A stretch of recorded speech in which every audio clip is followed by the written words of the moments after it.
Massive rainfall and unprecedented storm surges have triggered catastrophic flooding across South Africa's eastern and southern coastal regions this January 2026. What began as a seasonal low-pressure system has evolved into a national humanitarian crisis, leaving a trail of destruction from the KwaZulu-Natal province to parts of the Eastern Cape. In the last 72 hours, meteorologists have recorded over 350 millimeters of rain in several districts, nearly 4 times the monthly average for January. The South African Weather Service, SAWS, has maintained a level 10 red alert, the highest possible warning, as river systems including the Giyani and Tugela rivers breach their banks, sweeping away informal settlements and luxury coastal properties alike. Initial reports from disaster management teams confirm that dozens of lives have been lost, with many more reported missing. Rescue operations are being hampered by collapsed bridges and mudslides that have completely cut off rural villages from the main supply lines. The Port of Durban, one of Africa's busiest shipping terminals, has been forced to suspend operations as debris and heavy siltation make the shipping channels impassable. This suspension is expected to cause a significant ripple effect across the Southern African Development Community, SADC supply chain, delaying the transport of essential goods, minerals, and fuel. Inland, the N3 highway, the primary economic artery connecting Johannesburg to the coast, has been closed at several points due to sinkholes and structural instability. Eskom, the national power utility, has also reported that several substations are submerged, leading to widespread load reduction and unplanned outages in the affected areas. The most devastating impact has been felt in the province's informal settlements. In areas like Umlazi and KwaMashu, thousands of homes constructed from corrugated iron and timber were simply washed away. "We have lost everything," says Thabiso Mokoena, a resident of an informal settlement near Durban. "The water came in the middle of the night. There was no time to save clothes or food. We just had to run for the higher ground." The South African National Defence Force, SANDF, has been deployed to assist with search and rescue missions and to set up temporary shelters in community halls and schools. However, these facilities are quickly reaching capacity, and there are growing concerns regarding the outbreak of waterborne diseases such as cholera. Environmental experts point to these floods as further evidence of the accelerating climate crisis in southern Africa. This 2026 event follows a pattern of increasingly frequent and severe weather anomalies in the region over the past 5 years. "What we are seeing is the new normal," says Dr. Elena van Wyk, a climate scientist at the University of the Witwatersrand. "The warming of the Indian Ocean is fueling more intense tropical moisture systems. Our infrastructure, much of which was built decades ago, was never designed to handle this volume of water." President Cyril Ramaphosa has declared a national state of disaster, allowing for the immediate release of emergency funds from the national treasury. In a televised address to the nation, the president urged citizens to remain vigilant and move away from low-lying areas. "Our immediate priority is the preservation of life," the president stated. "We are mobilizing all available resources to provide food, blankets, and medical care to those who have been displaced. We also call on our international partners to support our recovery efforts as we face this monumental challenge." Non-governmental organizations such as Gift of the Givers and the South African Red Cross Society are already on the ground, coordinating the distribution of clean water and hot meals. Meanwhile, a catastrophic weather system has unleashed unprecedented destruction across Limpopo, South Africa's northernmost province.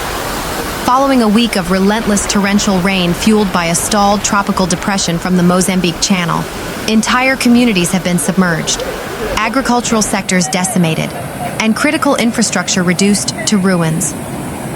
As of January 17th, 2026, the provincial government has described the situation as the worst hydrological disaster in the region's recorded history, surpassing the devastation of the 2000 and 2013 floods.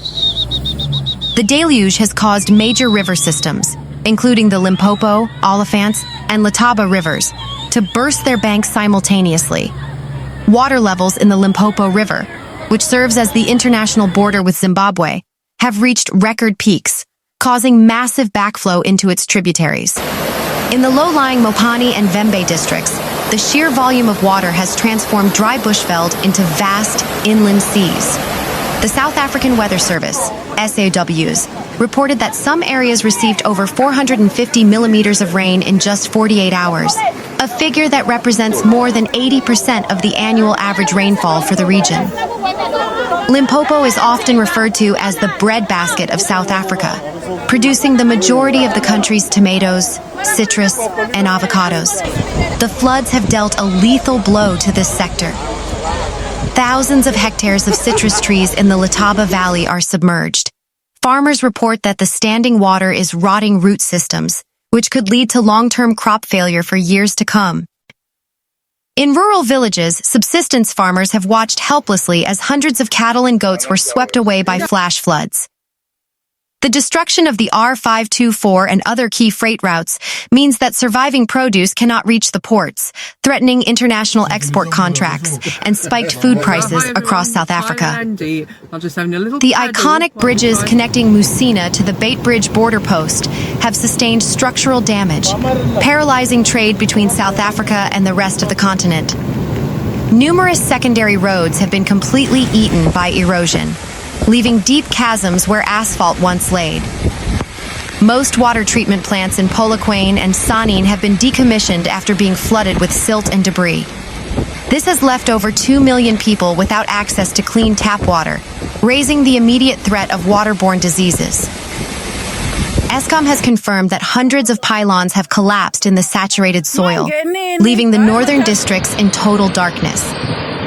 Over 15,000 people are currently being housed in temporary shelters, churches, and schools. Communities in the outskirts of Thohoyandou and Giyani have seen their homes, often made of mud bricks and corrugated iron, completely dissolved by the rising tides. While the official death toll is currently being verified, search and rescue teams are focusing on high-probability recovery zones, where entire families were reported missing after midnight mudslides in the mountainous Soutpansberg region. The South African National Defence Force has initiated Operation Chariot, deploying Oryx helicopters to airlift residents trapped on rooftops and trees.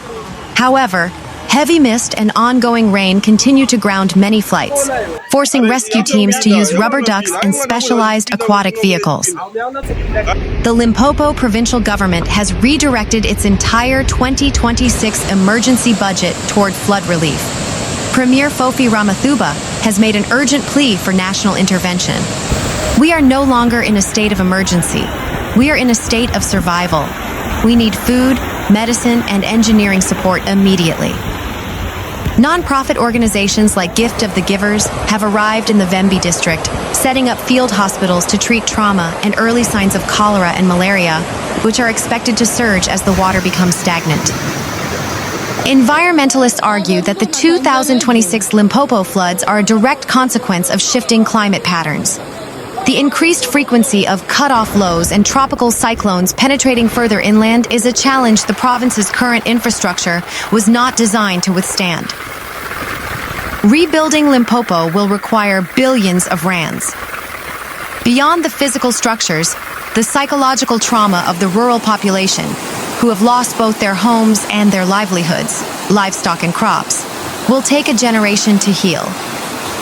Meanwhile, the deluge has caused major river systems, including the Limpopo, Olifants, and Letaba rivers, to burst their banks simultaneously. Water levels in the Limpopo River, which serves as the international border with Zimbabwe, have reached record peaks, causing massive backflow into its tributaries.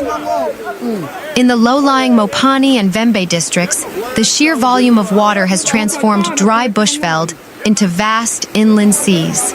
The South African Weather Service reported that some areas received over 450 millimeters of rain in just 48 hours, a figure that represents more than 80% of the annual average rainfall for the region.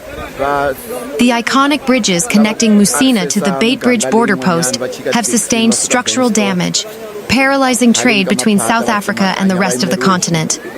Numerous secondary roads have been completely eaten by erosion, leaving deep chasms where asphalt once laid. Prioritize